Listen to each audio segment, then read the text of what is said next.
안녕하십니까. 5월 21일 수요일 모닝브리핑입니다. 먼저 PBG.com 통해서 뉴욕 증시 3대 지수 오늘은 좀 쉬어가는 흐름을 보였습니다. 다우지수가 114.83포인트 0.27% 하락 마감했고요. 나스닥 72포인트 하락했습니다. 0.38%. S&P 500 지수도 0.39% 하락했죠. 장 후반에 5장 들어서 좀 하락이 좀 더 늘어났다가 1시간 정도 남겨놓고 살짝 좀 저가 매수세가 좀 유입되면서 좀 아랫꼬리를 좀 달아준 그런 모습이죠. 이 차트로는 어떤지 한번 보도록 하겠습니다. 자, 나스닥 지수 차트인데요. 거의 뭐 V자형 상승세. 이렇게 보면은 역회된 숄더 비슷한 모습이죠. 그리고 지금 이제 19,000포인트대 계속 횡보를 좀 하고 있습니다. 최근 흐름은 이 19,200, 19,000포인트 위에서 추가적인 상승 모멘텀이 좀 부재되어 있는 모습이죠. 자, 오늘은 보게 되면 이런 거의 뭐 샛별형 혹은 도지형 모양이죠. 캔들 양봉의 이런 모습입니다. 그러니까 뭔가 이제 상승 모멘텀을 좀 기다리고 있는데 아직 좀 나오지 않고 있는 거죠. 뭐 꽤 오른 것도 어느 정도 좀 작용이 좀 되고 있다라고 보시면 되는 거죠. S&P 500이나 다우지수도 뭐 비슷한 모습이다라고 볼 수 있겠습니다. 뭐 주요 종목군들 한번 보시죠. 주요 종목군들 보게 되면 마이크로소프트, 뭐 엔비디아, 마이크로소프트 그래도 양봉입니다. 약보합이지만 저가 매수가 좀 유입되면서 양봉 흐름을 보여줬죠. 엔비디아 0.88% 하락 마감했고요. 애플 0.92%. 애플은 지금 관세 미중 간의 관세 분쟁으로 인해서 물론 이제 뭐 상당 부분 좀 합의에 이끌어지고 있지만 중국 내에서 만든 아이폰의 미국 내 수출 상당히 좀 줄어들었다는 소식도 어제 나왔고요. 유일하게 이제 M7 매그니피션트 7 종목에서는 이제 테슬라가 상승했죠. 0.51%. 자, 그러나 장중에 한 3.7% 상승했다가 밀린 모습입니다. 그러니까 어제 대비는 올랐지만은 당일장에서는 음봉을 좀 기록을 해줬네요. 브로드컴 0.46%. 그다음에 이제 구글 개발자 회의가 지금 있습니다만 구글 알파벳은 1.5% 넘게 하락을 했다는 점. 대체적으로 대부분 좀 쉬어가는 흐름을 좀 보여줬다라고 볼 수 있겠습니다. 자, 준비한 내용 보시죠. S&P 500 같은 경우는 이제 4월 최저점에서 4월 최저점에서 거의 20% 정도 올랐다. 올랐다. 라고 보시면 되겠네요. 여기 S&P 500 나중에 한번 보여드리겠네요. 한번 여러분들 한번 직접 한번 보셔도 좋습니다. 자, S&P 500은 4월 최저점에서 약 20% 상승한 이후에 새로운 촉매제를 기다리고 있다는 거죠. 일단 조금 전에 봤습니다만 테슬라를 제외한 대형 기술주가 대부분 약세고 지금 예산 협상이 좀 난항을 겪고 있죠. 그러면서 이제 30년물 뭐 5% 근접했고 10년물도 4.48%를 좀 기록하고 있습니다. 자, 매트 말레이의 밀로 타박이라는 전략가, 투자 전략가 많이 등장하지 않습니까? 이 사람이 이제 보기에는 이 주식시장이 매우 강하다는 이제 이런 거죠. 주식시장의 어떤 모멘텀이 매우 강하다는 것은 의문할 여지가 없다고 이렇게 얘기를 하고 있죠. 그러면서 이 단기간에 이제 과매수에 시장이 이르렀기 때문에 좀 이제 승부르기가 언제든지 필요하다는 얘기입니다. 그러나 이제 또 승부르기가 어느 정도 끝나게 되면 신고가, 그러니까 추가 상승이 좀 가능하다. 뭐 그런 얘기죠. 지금은 단기 과매수에 따른 이제 승부르기 과정이고 추가 어떤 상승 모멘텀이 발생하게 되면 지수도 더 오를 가능성이 높다. 뭐 이런 이제 얘기를 좀 했습니다. 결국은 지금은 현재로서는 이제 승부르기 과정이다라는 거죠. 근데 이제 어제 또 중요한 내용을 몇 가지 한번 살펴보죠, 여러분들.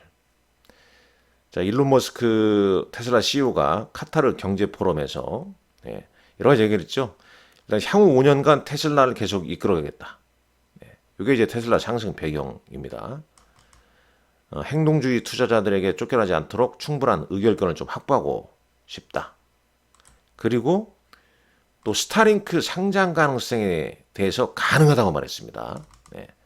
이거 상당히 좀 의미가 저는 있다고 좀 보고 있고, 자, 국내도 이 한국경제신문에 이제 이런 기사가 나왔습니다.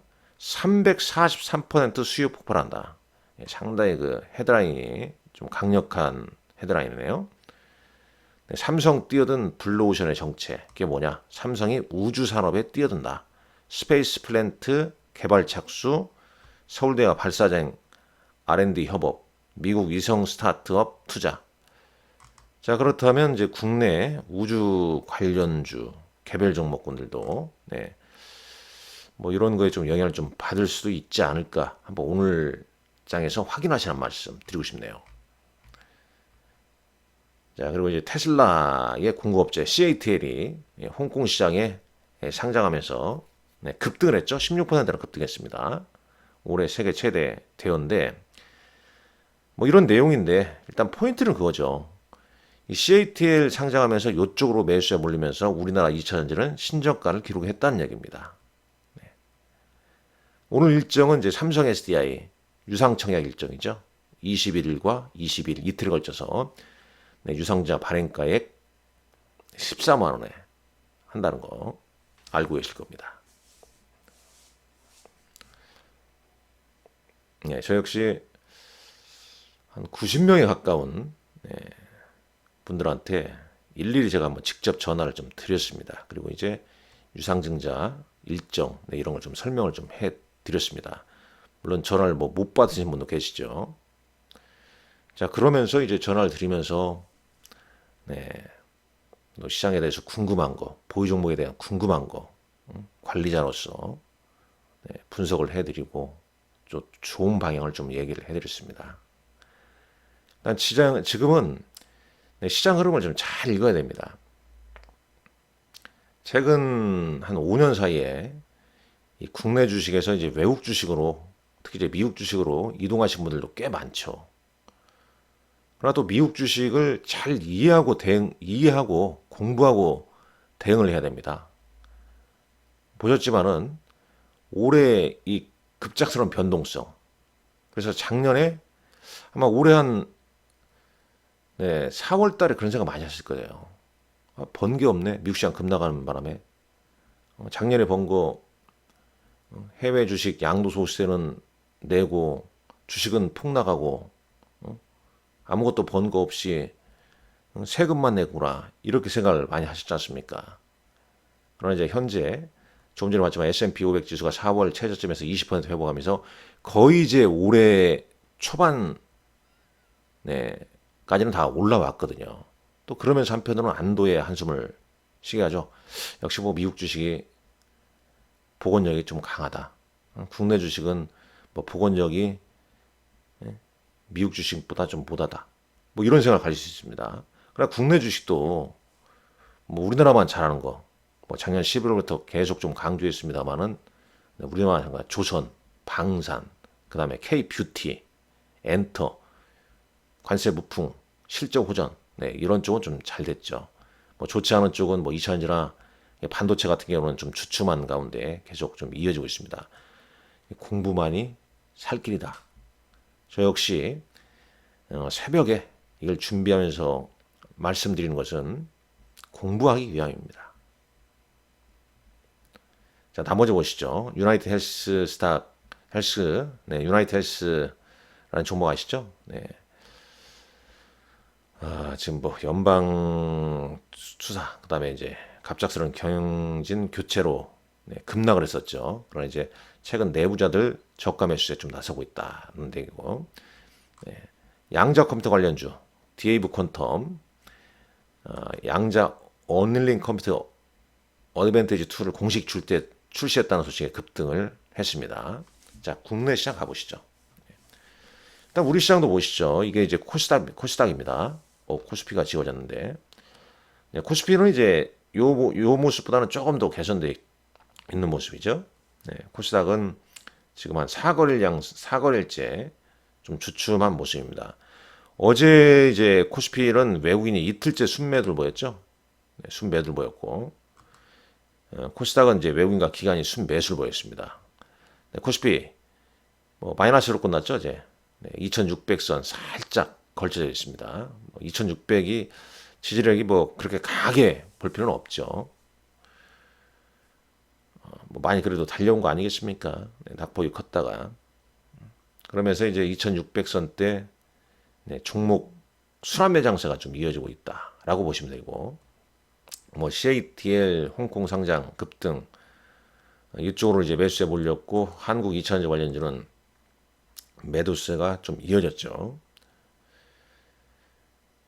자, 기존 이제 주도주 좀 주춤한 가운데 순환매 장세인데, 대장주들 뭐 K뷰티, 화장품 강세 보였고, 특히 이제 트럼프 행정부의 정책 변화와 최근 대선 토론에서도 풍력 뭐 이런 게 좀 등장하면서 SK 이터닉스, 뭐 CS 윈드, 그리고 또 뭐 있나요? 뭐 여러 가지 종목들 있죠. 일단 근데 이제 이게 또 급등을 했기 때문에, 물론 이제 외국인 기관 수급을 잘 또 따져 보셔야겠지만, 뭐 그런 쪽 좀 종목군들이 움직였습니다. CS 페어링, 뭐 LS 에코에너지 이런 이제 해상 풍력 관련주 이틀째 좀 강한 흐름 보였고, 그 다음에 이제 원전 관련주로 뭐 투산 에너빌리티랄지, 뭐 우리기술, 뭐 이런 종목군들, BHI랄지, 뭐 이런 종목군들이 움직임이 좀 이어졌고, 엔터에서는 뭐 하이브, 뭐 증권주에서는 한국 금융지주, 미용 K뷰티에서는 파마 리서치, 경영권 분야에서는 콜마 홀딩스, 뭐 이런 종목군들 종목 장세가 펼쳐졌다라고 좀 보시면 되겠습니다. 뭐 이거다 저거다 이렇게 얘기하기엔 좀 어렵죠. 저도 뭐 개인적으로 봤을 때는 대선 전, 그렇다고 꼭 6월 뭐 2일까지 계속 종목 장세가 이어질지는 봐야겠지만은, 대선 전까지는 뭐 종목 장세, 그러니까 정책 장세, 대선 이제 결과가 이제 나오면서 이미 이제 우리 시장도 좀 이미 숨고르기가 좀 진행됐죠. 그러니까 대선 전까지는 이제 종목 순환매 정책 장세가 좀 이어지다가, 대선 전후 지금같이 이제 숨고르기를 좀 보이고 나서 다시 한번 특히 이제 금통이랄지 금리 인하랄지, 그다음에 정부의 강력한 어떤 활성화, 경제 활성화 정책 이런 게 나오면서 다시 좀 움직이지 않을까, 뭐 좋은 큰 흐름으로 좀 보고 있습니다. 자, 어제 코스피에서 외국인은 두산 에너빌티, SK 하이닉스를 샀죠. 기관은 한국전력 하이브를 샀습니다. 코스닥 시장에서는 외국인은 파마 리서치, 실리콘2, 기관은 ABL 바이오, 리가켄 바이오를 샀네요. 뭐 특징주도 쭉 이렇게 보시게 되면 뭐 이런 기사 내용을 잘 봐야 됩니다. 잘 보고 그 중에 이제 대장주, 단순 테마 이런 거 보지 마시고요. 자, 오늘 일정 또 이제 21일이기 때문에 5월 1일부터 20일까지 수출입 동향 또 이런 게 영향을 좀 미쳐서 K뷰티 뭐 이런 쪽 수출 데이터 나오게 되면 상당히 민감하게 좀 움직이지 않습니까? 그런 점 잘 좀 참고하시고 오늘 장도 여러분들 화이팅 하시길 바랍니다. 감사합니다.